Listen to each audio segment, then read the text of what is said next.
عشق اور محبت کے سفر میں انسان جو چیز سب سے پہلے چھوڑتا ہے وہ انسان اپنی عادات اور اپنی اطوار، اپنی زندگی کو پیچھے چھوڑ کر جاتا ہے۔ اب اس کا چلنا، اس کا پھرنا، اس کا اٹھنا، اس کا بیٹھنا، یہ سارے اس کے محبوب کے حکم کے مطابق چل رہے ہیں۔ اس حج کے سفر میں اجتماعیت ہے، تکبر، حسد، کینہ، اپنے آپ کو کچھ سمجھنا، ان ساری چیزوں کی نفی ہے۔ اب جب آپ حج بیت اللہ کے لیے جاتے ہیں، طواف کرتے ہوئے آپ یہ تو نہیں کہیں گے میں تو وہ جی فلاں صاحب ہوں اور یہ جو میرے ساتھ چل رہا ہے وہ کالا بھی ہو سکتا ہے، مزدور بھی ہو سکتا ہے۔ وہ تو ہماری مسجد میں بھی نظر آتا ہے، آپ کے صف میں آپ کے ساتھ آ کر آپ کا ڈرائیور بھی کھڑا ہو جاتا ہے، آپ کا گارڈ بھی آ کر کھڑا ہو جاتا ہے، آپ کا دربار بھی آ کر کھڑا ہو جاتا ہے۔ اسی طرح حج کے اس سفر میں اگر کسی کے دل میں اپنے آپ کو اعلیٰ سمجھنے کی خباثت کہہ لیں یا کمزوری ہے، حج بیت اللہ سب سے پہلے اس چیز کی نفی کرتا ہے۔ حج بیت اللہ آپ کو یہ سکھاتا ہے کہ بھائی یہ نہیں چلے گا، جس طرح تو اپنے محبوب کو راضی کر رہا ہے، تیرے ساتھ کھڑے ہونے والا بھی اسی طرح اپنے محبوب کو راضی کرنے میں لگا ہوا، چھوٹا ہے یا بڑا ہے، مزدور ہے یا حکمران ہے، سارے ایک ہی صف میں۔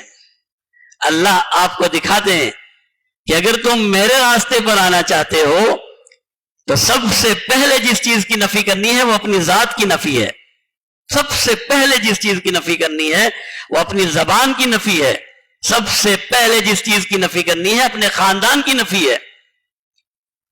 ہر چیز کی نفی کرو۔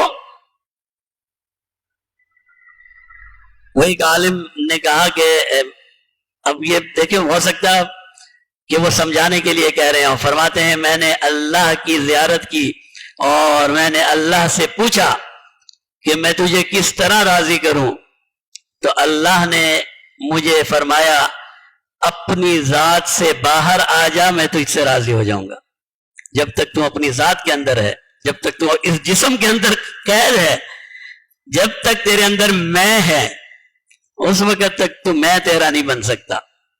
یہ دربار کس کا دربار ہے؟ یہ دربار اس کا دربار ہے جس کے سامنے سارے عاجز اور محتاج ہیں۔ جب تک آپ اپنی عاجزی کا، انکساری کا، اپنے آپ کو ختم کر دینے کا، ختم کرنے کا مطلب خودکشی نہیں ہے، نعوذ باللہ، کوئی الٹا بات نہیں سمجھنا، ختم کا مطلب یہ ہے اپنے اندر سے سب چیزیں نکال دینے کا نام۔ اور یہ چیز ہمیں حج بیت اللہ میں سمجھ میں آتی ہے۔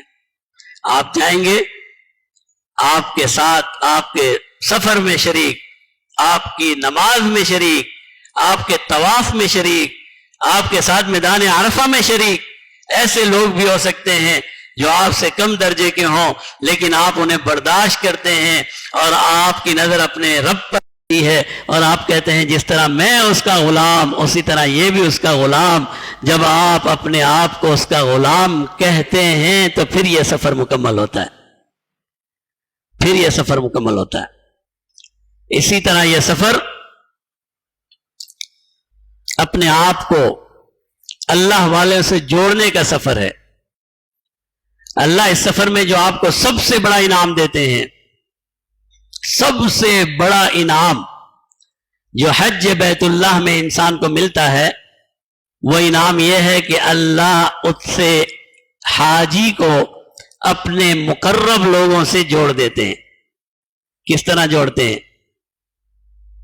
اس طرح جوڑتے ہیں کہ آپ صفا اور مروہ پہ بھاگ رہے ہیں، صفا اور مروہ کر کے آئے نا، ماشاءاللہ جو جاتے ہیں وہ تو کرتے ہیں، اللہ ہم سب کو لے جائے۔ تو صفا اور مروہ پہ دو پہاڑیاں ہیں، ان کے درمیان آپ نے 7 چکر لگانے ہیں اور ایک جگہ ہے جہاں آپ نے بھاگتے ہوئے گزرنا ہے۔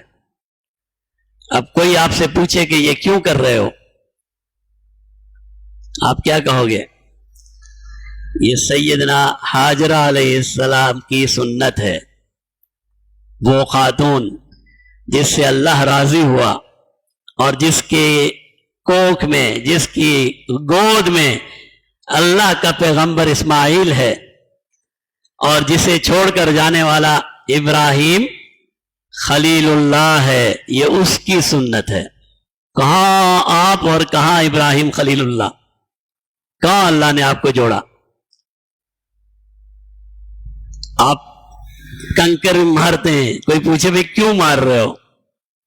آپ کہیں گے یہ اس وقت کی سنت ہے جب ابراہیم خلیل اللہ نے اسماعیل ذبیح اللہ کو ذبح کرنے کا فیصلہ کیا اللہ کے حکم پر، اور شیطان نے ورغلانا چاہا تو سیدنا ابراہیم خلیل اللہ نے اسی مقام پر اسے کنکر مارے۔ میں بھی مار رہا ہوں۔ کہاں آپ کو اللہ نے جوڑا؟ کہاں میں اور کہاں آپ اور کہاں ابراہیم خلیل اللہ؟ کہاں ابراہیم خلیل اللہ؟ اور جب آپ افعال حج کرتے ہیں، کوئی کہے کہ آپ کو کس نے سکھائے، تو آپ کیا کہیں گے؟ ہمارے پیارے محبوب صلی اللہ علیہ وسلم نے بھی حج اسی طرح فرمایا۔